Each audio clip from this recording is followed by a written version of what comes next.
Continuamos con nuestras reflexiones en torno a la vida en comunión a la luz de la primera carta del apóstol Juan.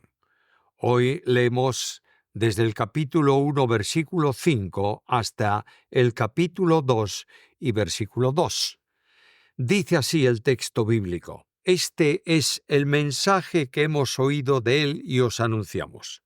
Dios es luz, y no hay ningunas tinieblas en él. Si decimos que tenemos comunión con Él y andamos en tinieblas, mentimos y no practicamos la verdad. Pero si andamos en luz, como Él está en luz, tenemos comunión unos con otros y la sangre de Jesucristo, su Hijo, nos limpia de todo pecado. Si decimos que no tenemos pecado, nos engañamos a nosotros mismos y la verdad no está en nosotros. Si confesamos nuestros pecados, Él es fiel y justo para perdonar nuestros pecados y limpiarnos de toda maldad. Si decimos que no hemos pecado, le hacemos a Él mentiroso y su palabra no está en nosotros. Hijitos míos, estas cosas os escribo para que no pequéis. Y si alguno hubiere pecado, abogado tenemos para con el Padre a Jesucristo el justo. Y Él es la propiciación por nuestros pecados, y no solamente por los nuestros, sino también por los de todo el mundo. La realidad de la comunión con Dios tiene que producir consecuencias claras en la vida del creyente. La comunión trae la experiencia de la participación en la divina naturaleza. Segunda carta de Pedro, capítulo 1, versículo 4, que, entre otras cosas, conduce a la vivencia de la separación del pecado en consonancia con la identificación con él.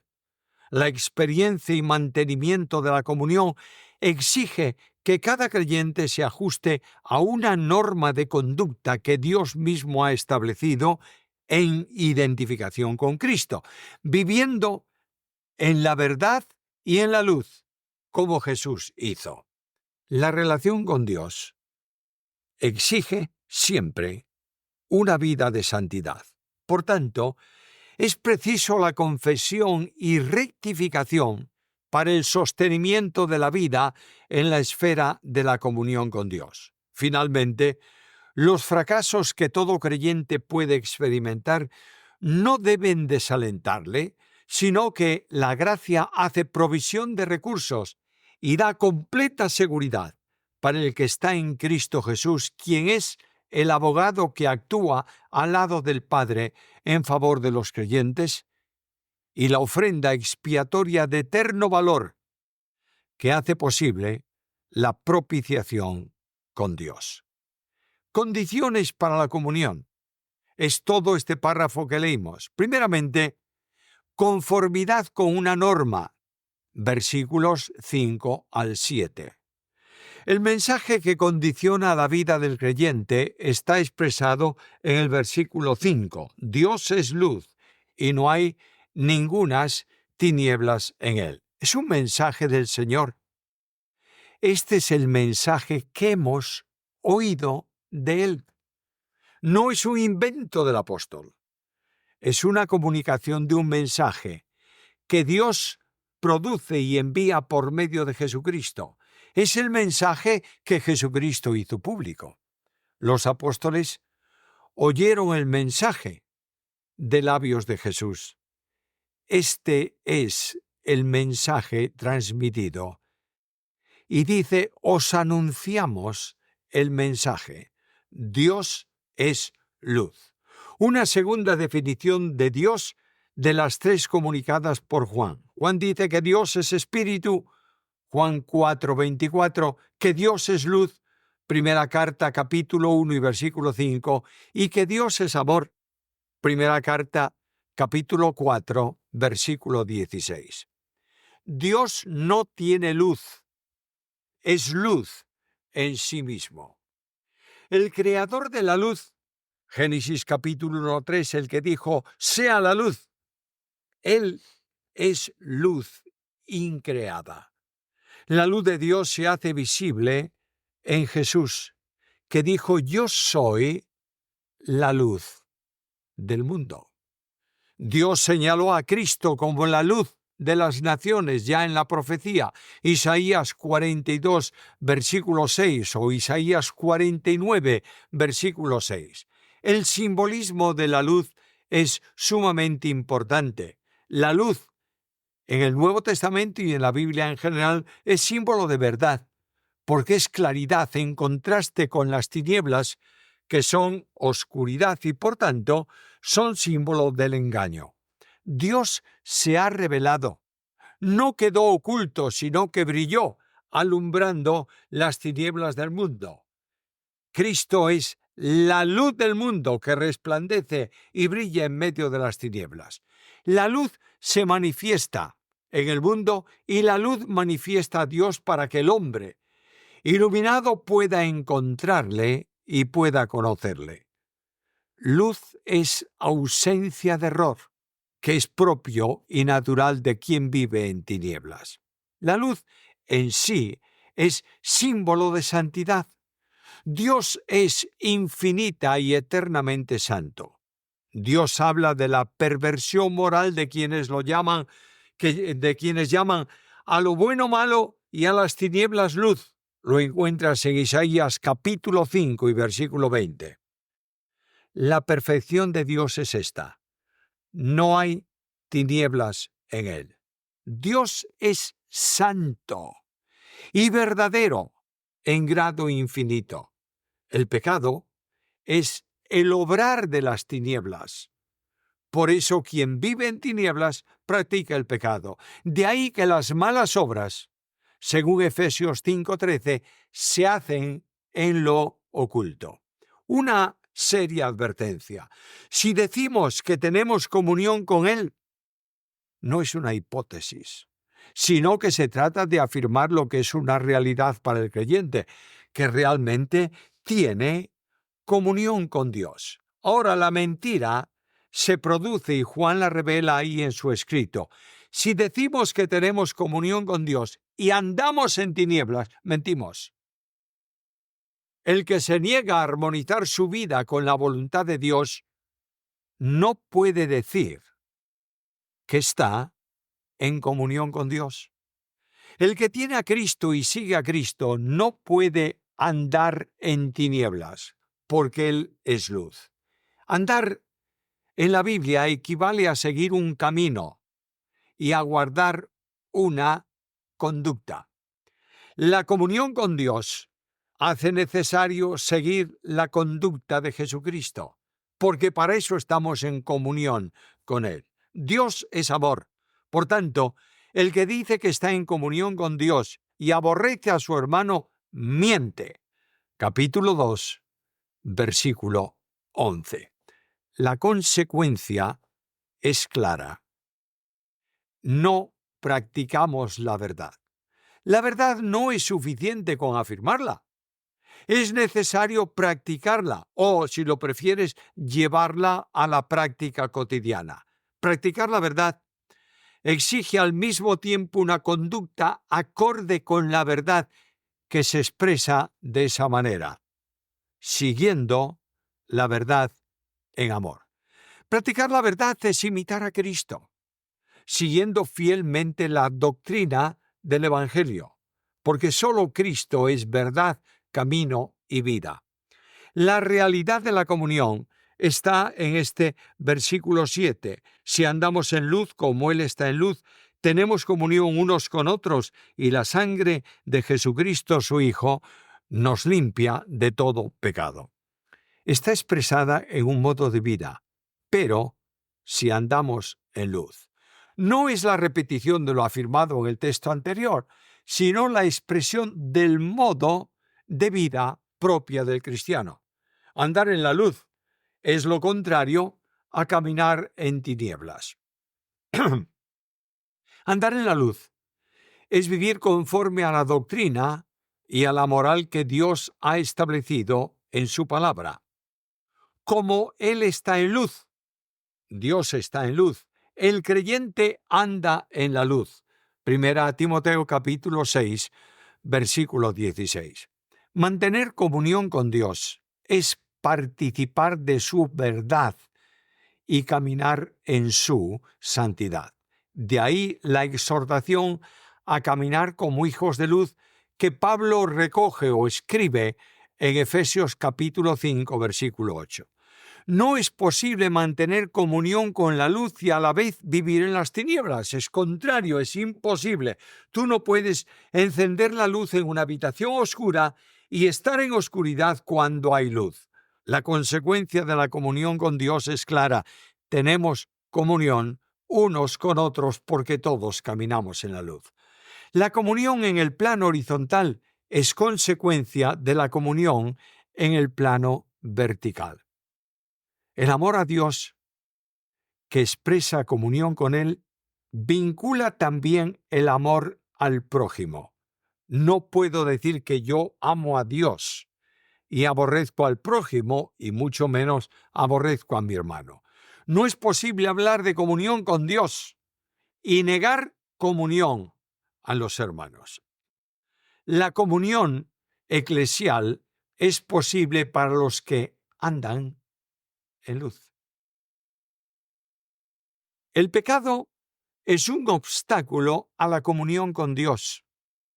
Lo encuentras en toda la Biblia. Menciono una cita, Salmo capítulo 5, versículo 4.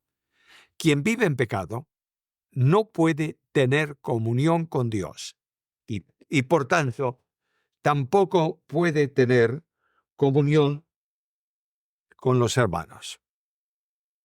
Me he volado las gafas como habéis visto. La gloriosa certeza en relación con el pecado es esta. La sangre de Jesucristo, su Hijo, nos limpia de todo pecado. El verbo está en presente y habla de una limpieza continuada del pecado. Es decir, el creyente vive permanentemente libre, limpio de la práctica del pecado.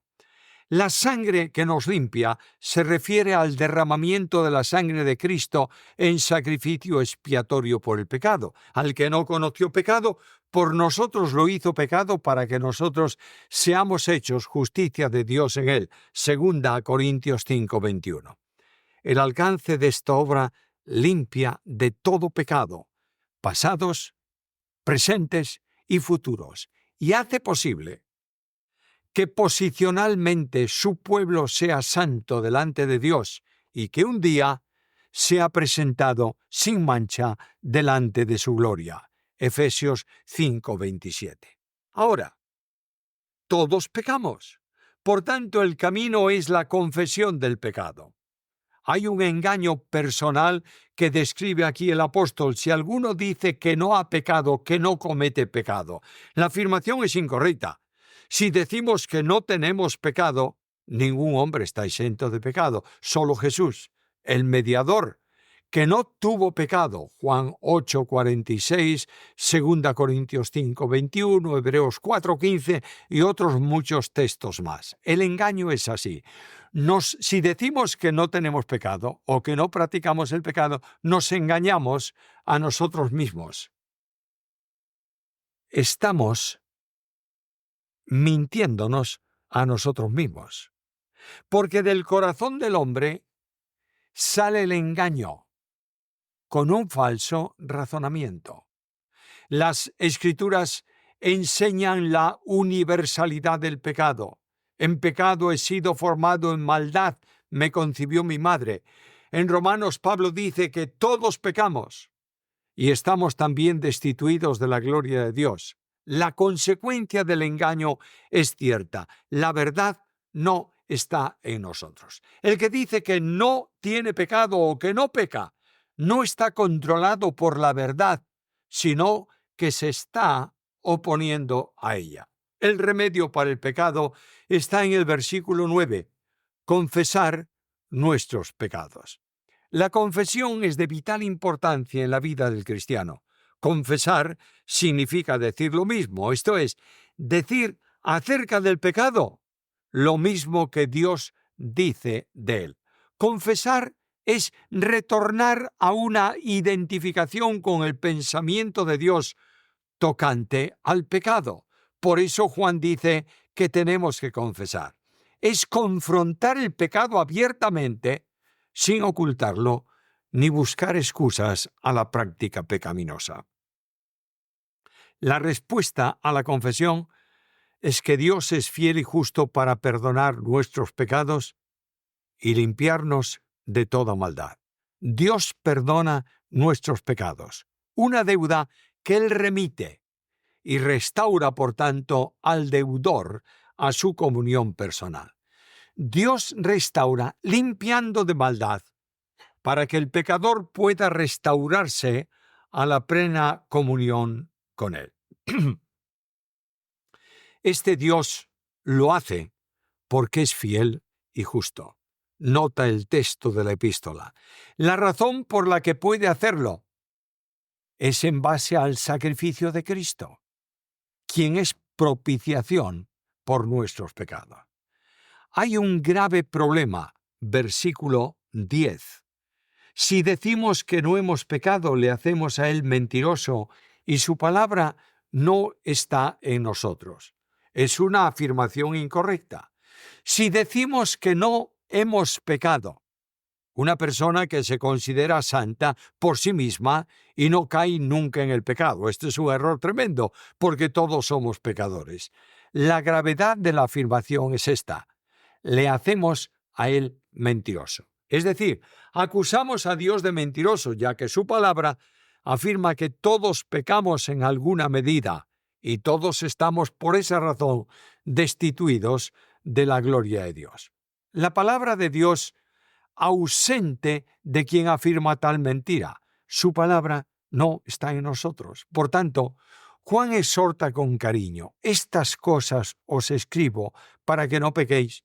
La provisión de la gracia para el pecado del creyente es esta: si alguno hubiere pecado, una situación a la que puede llegar cualquier creyente. En esa condición, en esa situación, tenemos una esperanza segura. Abogado tenemos para con el Padre. No debe desesperarse nadie, porque hay un abogado junto al Padre que intercede permanentemente por nosotros. La persona que cree tiene vida eterna y ya no viene a condenación. Pasó de muerte a vida. Hay muchos textos que todos vosotros conocéis sobre esta realidad. No necesita la justificación del juez. Necesita el perdón del Padre. La persona del abogado está claramente manifestada en el texto: Jesucristo el justo. La ofrenda por el pecado la llevó a cabo Él muriendo por nosotros en la cruz. Y el concepto bíblico de propiciación es muy importante. En la Biblia, la propiciación como desviación de la ira de Dios se produce por la expiación que causaba toda demanda de pena por el pecado. La muerte de Cristo es primero el modo de la expiación, al llevar sobre sí el pecado del mundo. Al que no conoció pecado, por nosotros lo hizo pecado, para que nosotros seamos hechos justicia de Dios en él. Esa obra remueve la ira de Dios para todo aquel que cree, en razón de la muerte de Cristo. Y Cristo es la propiciación. Él es la propiciación, dice el texto bíblico.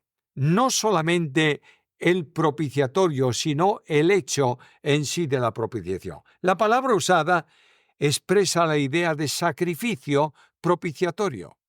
Es decir, Juan no dice que Cristo es el propiciador, esto es, el que ofrenda o ofrece la ofrenda, valga la redundancia, por la propiciación, sino que es la propiciación misma, la ofrenda misma expiatoria que propicia en su persona todo nuestro pecado.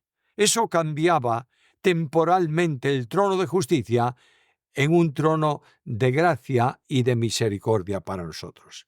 Definitivamente, hoy para el creyente, el trono de Dios es un trono de misericordia, en razón a la obra de propiciación hecha por y en Cristo, al que se nos invita a ceder para obtener el socorro oportuno. El alcance de la propiciación es clara, por nuestros pecados, no solamente por algunos, sino por todos. Nuestros incluye al escritor y a los destinatarios de la epístola. Todos los creyentes necesitamos el sacrificio de propiciación que se ha consumado en Cristo. La eficacia de la propiciación es amplia, y no solamente por los nuestros, sino también por los de todo el mundo. Es decir, la salvación potencialmente no es para algunos, es para todo el mundo, como claramente aparece en distintos lugares del Nuevo Testamento. En la cruz, Dios hace salvable a todo pecador que acuda al Salvador por fe. El Salvador es solidario con todos los hombres, si bien es cierto que solamente es eficaz esa obra de la cruz de Cristo para aquel que cree efectivamente en Jesús. En la cruz se consignó el precio del rescate universal para todos. ¿Es cierto que hemos creído? Hemos recibido a Cristo como Señor y Salvador personal, por tanto, ninguna condenación hay para los que estamos en Cristo Jesús. El texto permite una realidad de vida en comunión con Dios. Solo es posible cuando mi vida se ajusta a las demandas de Dios. Y será bueno que hoy preguntemos al Señor: Señor, revélame, ¿en qué lugar del camino de relación y de comunión con Dios estoy?